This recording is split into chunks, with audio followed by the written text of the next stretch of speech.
है, आप सब बचा रहे हैं उसको, तकलीफ नहीं हो रही उन्नाव कांड से? आपको हो रही कि नहीं पर्सनली? आप और हम इंसान बचे हैं या नहीं बचे हैं पॉलिटिक्स में? 24 घंटे में कौन से विधायक पे एफआईआर हुई हो बता दीजिए रूलिंग पार्टी का, बताइए एक उदाहरण। अरे सर मेरा तो मुंह मत खुलवाइए, पहले तो वो महिला जाके मुख्यमंत्री के घर के बाहर रही। 24 घंटे एक सेकेंड बताइए, एक सेकेंड आत्मदाह की जब उसने वहां पर धमकी दी तब जाकर तो एफआईआर आपकी यूपी पुलिस ने किया, उसके बाद भी आरोपी को नहीं पकड़ा, जाके उसके पिता को पकड़ लिया, जेल में उसको मार दिया, कस्टडी में उसकी डेथ हो गई, उसके बाद से क्या परिस्थिति बनी? क्या बात करते हैं सर आप?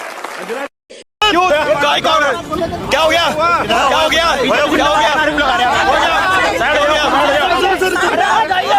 आप देख सकते हैं दो तरफ जो है नारे लगाए जा रहे हैं और आप देख सकते हैं किस प्रकार से अंकिता को न्याय दो, अरे वीआईपी को। मैं उस बहन से हाथ जोड़ के विनती करती हूँ कि बहन, मैंने अपनी बेटी को बड़े लाड़ प्यार से पाला था, अब 3 साल हो गए मुझे रोते रोते, अभी तक मुझे कोई न्याय नहीं मिला। जब से मैंने आपकी वीडियो देखी है मुझे आशा की किरण दिखाई दी है। अगर आप उन सबूतों को कोर्ट में पेश करोगे तो मेरे बेटे को न्याय मिल सकता है। भले मेरी बेटी इस दुनिया में नहीं है, लेकिन जिस तरह से मैं रो रही हूँ दुनिया की मेरे कोई माँ इस तरह से न रोए। छत्तीसगढ़ की राजधानी रायपुर में हिंदू संगठनों ने क्रिसमस का विरोध करते हुए कई जगहों पर तोड़फोड़ की। रायपुर के एक मॉल का ये वीडियो सामने आया है जिसमें कई लोग चेहरे पर मास्क लगाए और नारे लगाते हुए दिखाई दे रहे हैं। इन लोगों पर आरोप है कि इन्होंने बुधवार को मॉल में कर्मचारियों को धमकाया और तोड़फोड़ की। मॉल की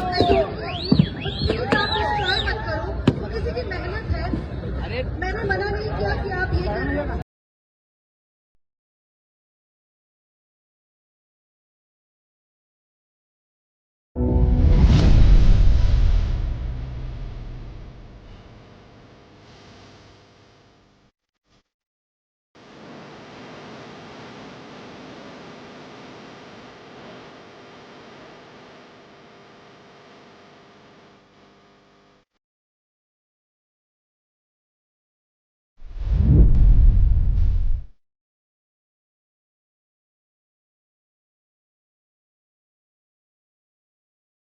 के लिए कुलदीप सेंगर को, जिसके बाद से ही पीड़िता लगातार विरोध प्रदर्शन कर रही है अपने परिवार के साथ, और इस मामले में कई सामाजिक संगठन भी विरोध प्रदर्शन कर रहे हैं और पीड़िता के समर्थन में सामाजिक कार्यकर्ता भी दिल्ली हाईकोर्ट के बाहर जुटे हैं।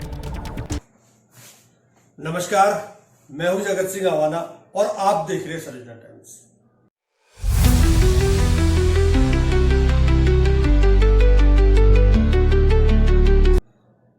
दोस्तों, कहते हैं जिस देश में या जिस घर में या जिस मोहल्ले में या जिस शहर में महिलाओं का अनादर होता हो वहां कभी भगवान का वास नहीं हो सकता। आपको याद होगा, रावण ने सीता का अपहरण किया तो रावण की हत्या हो गई।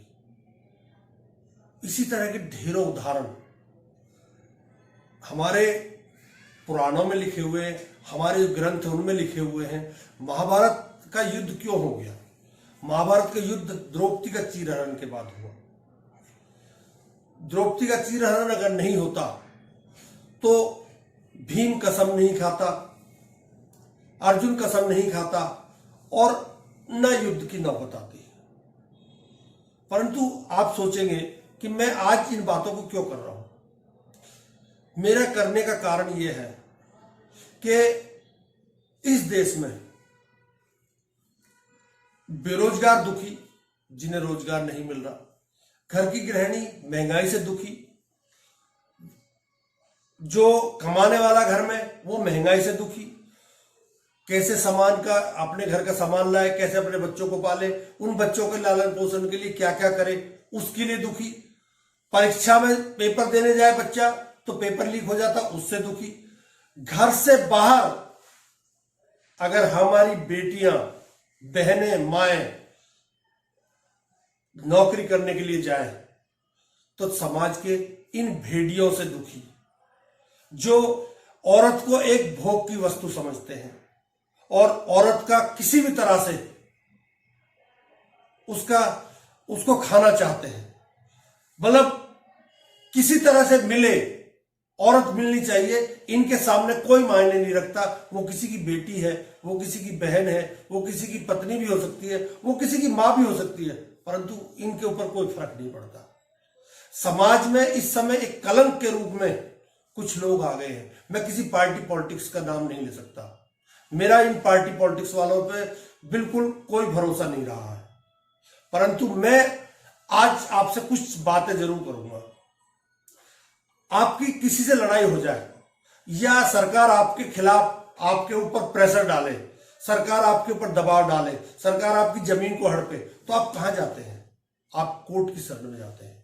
और हर व्यक्ति कहता है मैं तुझे कोर्ट में देख लूंगा, परंतु क्या कोर्ट में जो उन्नाव की पीड़िता है उसे न्याय मिला?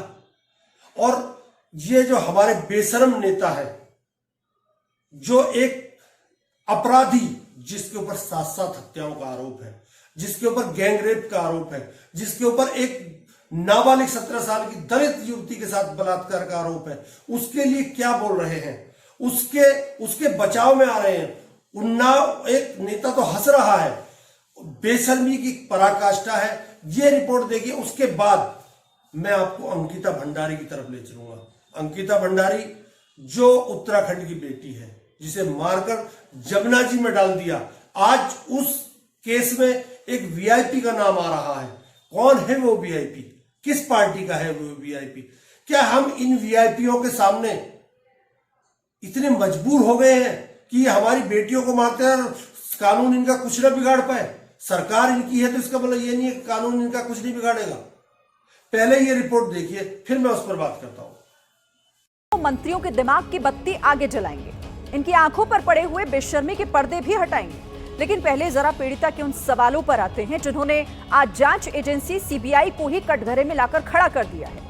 उन्नाव रेप पीड़िता ने आज एबीपी न्यूज के माइक पर खुलासा किया कि कोर्ट में सीबीआई का आईओ यानी कि इन्वेस्टिगेशन ऑफिसर खड़ा रहता है। सीबीआई का जांच अधिकारी कहता है मैं विक्टिम को नहीं जानता। सीबीआई का इन्वेस्टिगेशन ऑफिसर सेंगर से मिला हुआ है।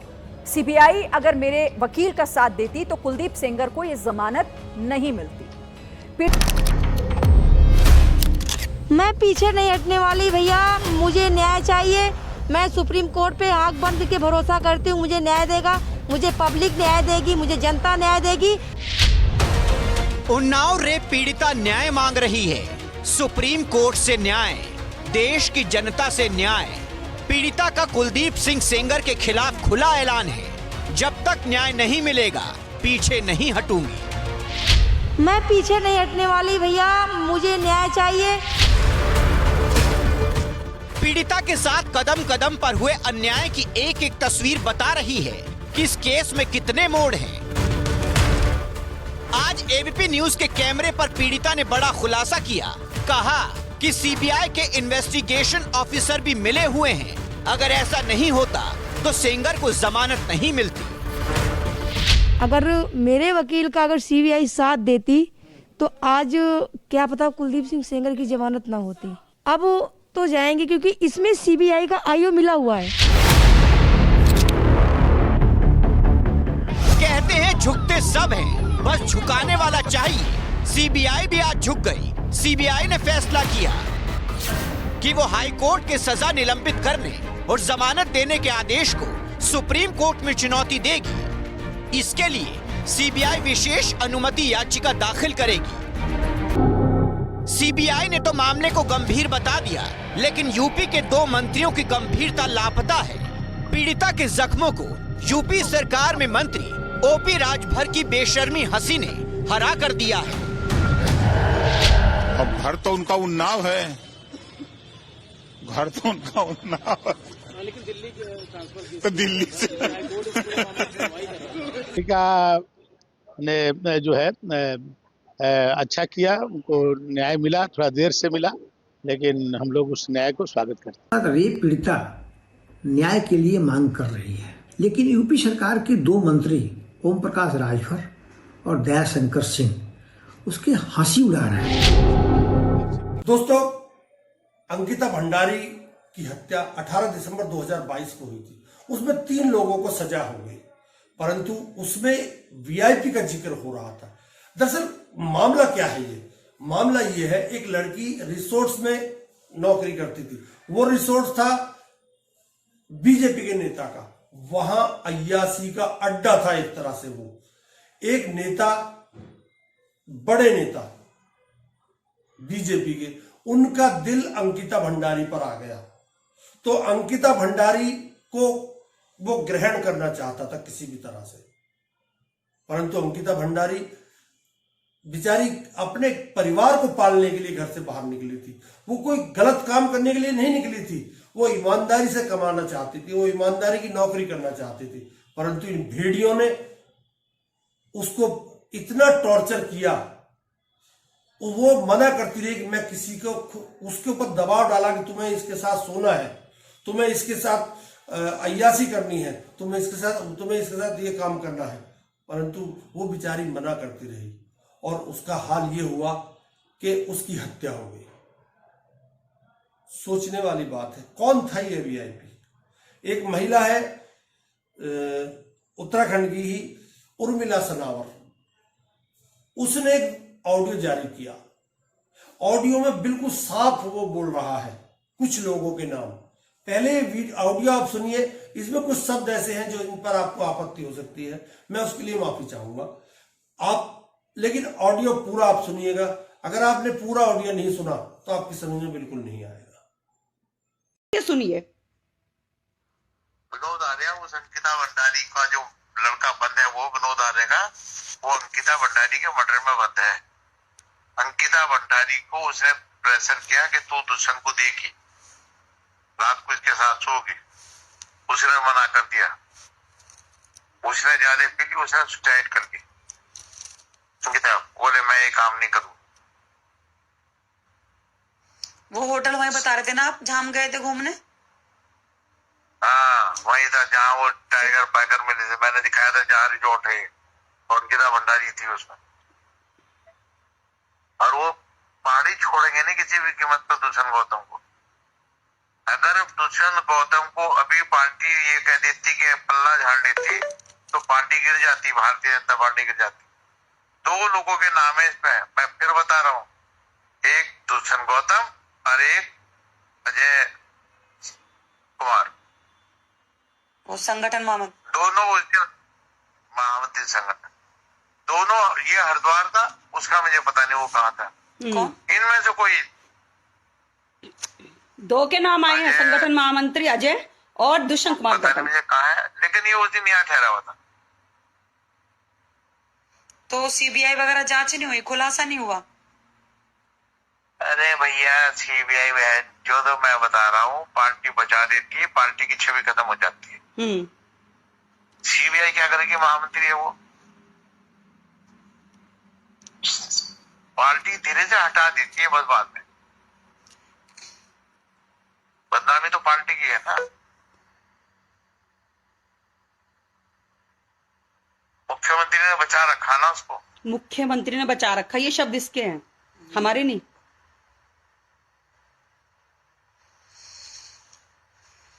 सारी किस्सा तो पार्टी को लेके बैठ जाएगा, वो तो ऐसा मामला मैं बता रहा था। अभी तो चुनाव तो आने दो।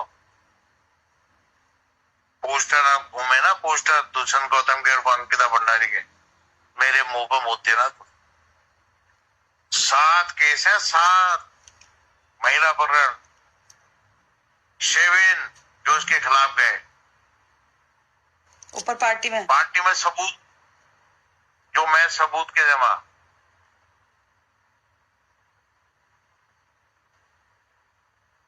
मैं सबूत के जमा। इसका पति है सुरेश राठौर, वो उससे बात कर रही थी, वो रिकॉर्डिंग इसने लीक कर दी। इस पर सुरेश राठौर बिगड़ गया और कहता है कि मेरा ये ऑडियो है ही नहीं, ये एआई जनरेटेड ऑडियो है। क्या बोल रहा है ये बेशर्म आदमी, देखिए जरा। मैं देख रहा हूं 2 दिन से मेरे विरुद्ध एक एआई द्वारा निर्मित ऑडियो, जिसमें हमारी बेटी ये क्या नाम उसका अंकिता भंडारी को लेकर मेरा ऑडियो प्रस्तुत किया जा रहा है। मेरे भारतीय जनता पार्टी के लोगों को बदनाम करने की साजिश की जा रही है, षड्यंत्र किया जा रहा है, उसमें देश और प्रदेश के नेताओं का नाम लिया जा रहा है। तो ये गैर कानूनी तरीके से एआई निर्मित करके उसको मेरे को बदनाम करने के लिए, मेरी छवि को खराब करने के लिए, मेरी भारतीय जनता पार्टी की छवि को खराब करने के लिए जो षड्यंत्र किया जा रहा है उसकी फॉरेंसिक जांच होनी चाहिए और उनके मोबाइल को अपने कब्जे में लेकर मेरी मांग ये है कि इस तरह के कृत्य पिछले 1.5-2 सालों से मेरे विरोध करती रही है, मेरी सामाजिक राजनीतिक छवि को खराब करती रही है, कहीं बैठकर कहीं अनर्गल प्रचार प्रसार करती रहती है, उसके विरुद्ध कानूनी कार्रवाई के रूप में ये सनसनी फैलाने का, अराजकता फैलाने का और मेरे विरुद्ध प्रचार प्रसार करने का ये मुकदमा दर्ज किया जाना चाहिए। भाषा बहुत वैसी है महेंद्र भट्ट के लिए जो किससे बता रहे हैं। प्लीज मैं आप सबसे माफी चाहती हूँ कि इतने में आपने समझ गया होगा सबके सब की ये क्या क्या चीजें ये अब महेंद्र भट्ट के खिलाफ इन्होंने बताई होंगी, क्योंकि हम इनकी पत्नी है। तो महेंद्र भट्ट के बहुत सारे किस तरह से उठाते हैं महिलाओं के, फिर वो टिकट देते हैं महिलाओं को, तो वो सारी चीजें।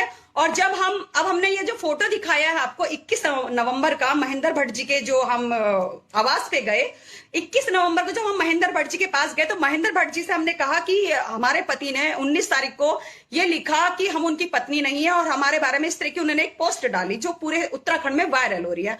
तो महेंद्र भट्ट जी ने मुझसे क्या कहा उस समय, महेंद्र भट्ट जी ने कहा तुम इससे अलग क्यों नहीं होती हो, तुम एक तरफ अलग हो, मैं हूं ना, मैं तुम्हें टिकट दे रहा हूं ज्वालापुर विधानसभा से, तुम्हें हर चीज का आश्वासन दे रहा हूं, मतलब तुम इससे अलग हो जाओ और हमसे। हाँ मेरी दूसरी तरफ उत्तराखंड इस समय मानो एक अय्यासी का अड्डा बन चुका है, ये एप्स्टीन फाइल हो चुकी है।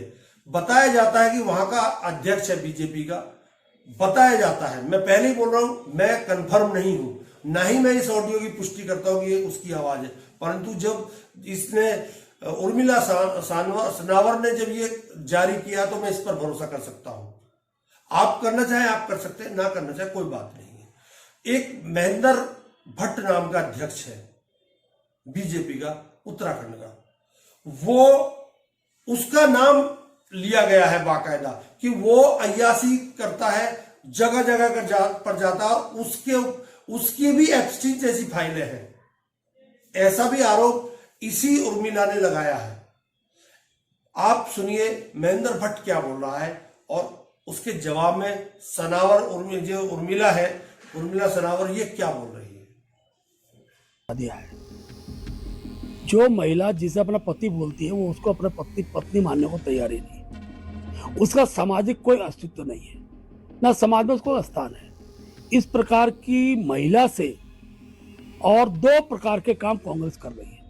पहला काम, हमारे राष्ट्रीय महामंत्री जो अनुसूचित जाति से संबंधित है उनको अपमानित करने का काम करके पूरे अनुसूचित समाज को कांग्रेस के लोगों ने अपमानित किया है। दूसरा, अंकिता भंडारी की मृत्यु के बाद, और मैं जिस बात को पहले से कह रहा हूं, बार बार उस मृत आत्मा पर लांछन लगाने का कांग्रेस के लोग कर रहे हैं। अनेक लिए तब से अलग अलग ABCD, और न जाने उसकी मृत्यु तक कितने नाम लेकर उस बिटिया को अपमानित करने का कांग्रेस करेगी।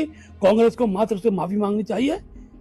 अब ये भी तो बताओ कि मैंने उर्मिला को प्रपोज करा था, ये भी तो बताओ महेंद्र भट्ट जी, उर्मिला को प्रपोज करा था। उर्मिला को मैंने कहता जाओ ज्वालापुर विधानसभा से तैयारी करो, बेबी मुकुट तुम्हारा तैयार है ज्वालापुर विधानसभा का, बताओ, ये भी बताइए महेंद्र भट्ट जी, ये क्यों बात छुपा दी आपने। आप तो मुझे जानते नहीं, जब मेरा कोई व्यक्तिगत मेरा स्तर ही नहीं है, मेरा स्तर इतना गिर चुका, आप मतलब गिरे हुए लोगों को विधानसभा परोस रहे हो। विधानसभा ज्वालापुर सुरक्षित सीट, रे रे रे रे रे रे भट्टू तेरा क्या होगा रे, हम तो मरेंगे पर सनम तुम्हें डूबले मरेंगे। आप लोग मतलब किसी का माल, किसी की पत्नी, किसी की प्रेमिका सब कैच करने के लिए तैयार बैठे आती। संस्कारी भारतीय जनता पार्टी के जो प्रदेश अध्यक्ष है और तुम्हारा वो खुद पूर्व विधायक मेरा पति सुरेश राठौड़ बोल रहा है जा बच्चा ले ले महेंद्र भट्ट से। कांग्रेस ने इसकी जांच की मांग की, CBI जांच की मांग। CBI कैसी जांच करती है साहब, ये अभी आपने दिखाया मैंने उन्नाव वाले मामले में। CBI कठपुतली की तरह काम करती है। तो क्या इन VIPओं की भेंट, इन आदमखोरों की भेंट, इन्हें आदमखोर ही कहा जाए तो अच्छा है, की भेंट हमारी बेटियां इस तरह चढ़ती रहेंगी? क्या न्यायालय में जाने के बाद उन बेटियों को न्याय मिलेगा? क्या बीजेपी, आज मैं बीजेपी पर सवाल इसलिए उठाऊंगा कि ये सारे नेता बीजेपी के हैं। कुलदीप सेंगर विधायक था जिस समय ये कांड हुआ था, महेंद्र भट्ट प्रदेश अध्यक्ष है, जिसका नाम लिया है गौतम वो महामंत्री है, अजय वो सचिव है। छोटी मोटी हस्तियां नहीं है ये, परंतु उनका नाम लिया गया है बाकायदा। तो क्या इन पर कार्रवाई होगी? और सवाल ये भी करता हूं मैं कि क्या आप प्रधानमंत्री जी, आप बेटी बचाओ बेटी पढ़ाओ का नारा देते हैं, हालांकि उसी समय आपकी जुबान फिसल गई थी, आप नारा देते हैं, क्या इसी तरह आप बेटियों को बचाएंगे? क्या बेटियां हमारी इतनी कमजोर हैं कि जिन्हें नरभक्षियों के सामने डालते रहेंगे? नौकरी करने गई थी वो बेचारी, उसको ये फल मिला। वीआईपी के सामने डाल रहा था वो रिसोर्ट्स का मालिक बीजेपी का नेता, और बड़े बीजेपी के नेता के सामने उसे छोड़वा दिया गया, उसे बख्श दिया गया, उसका नाम बार बार लिया गया, परंतु उसका एफआईआर में नाम नहीं आया। ये कहां का न्याय है प्रधानमंत्री जी? आप गिरजाघर में जाते हो, आपके लोग तोड़फोड़ करते हैं, आप गिरजाघर क्यों जाते हैं फिर? जब आपकी सोच ही ये है कि इस देश में केवल हिंदू रहेगा, ये और बाकी किसी कम्युनिटी का ये देश नहीं है, तो क्यों जाते हैं आप गिरजाघर में? क्यों आप इनाम लाते हैं, वो लाते हैं, अवार्ड लाते हैं फिलिस्तीन से, ईरान से, इराक से और दुबई से? क्या वो मुसलमान नहीं है? क्या अपराधी केवल विपक्ष में ही है? आपकी पार्टी के जो अपराधी हैं, जो सामने आ चुके हैं, जिनका कच्चा चिट्ठा खुल चुका है, उनके बारे में आप कुछ नहीं बोलेंगे प्रधानमंत्री जी? कभी तो बोलिए, कभी तो न्याय की बात करिए। माना कि आपके हाथ में सत्ता है, परंतु आप ये भी जान लीजिए सत्ता ज्यादा दिन नहीं रहती साहब, सत्ता चलायवान है, और जिस दिन ये जाएगी उस दिन, खैर मैं क्या कहां से कहां भटक गया। आप अंदाजा लगाइए इन खबरों से, क्या आपको महसूस होता है कि हमारे समाज में बेटियां सुरक्षित हैं? क्या आपको महसूस होता है कि हमारी बेटियों को कहीं काम पर जाना चाहिए? क्या पता हो कौन सा नरभक्षी बैठा हो, किसी पार्टी का हो सकता है वो, परंतु आज तो सत्ता जिसकी है वही नरभक्षी बने बैठे हैं, तो मैं दूसरे का नाम कैसे ले सकता हूं? सोचने वाली बात है। आप अपनी बेटियों की सुरक्षा स्वयं करें। अब आपकी रक्षा ना कोर्ट कर पाएगी, ना पुलिस कर पाएगी, ना सरकार कर पाएगी, क्योंकि सरकार के लोग ही नरभक्षी बने बैठे हैं। नमस्कार, बहुत बहुत धन्यवाद।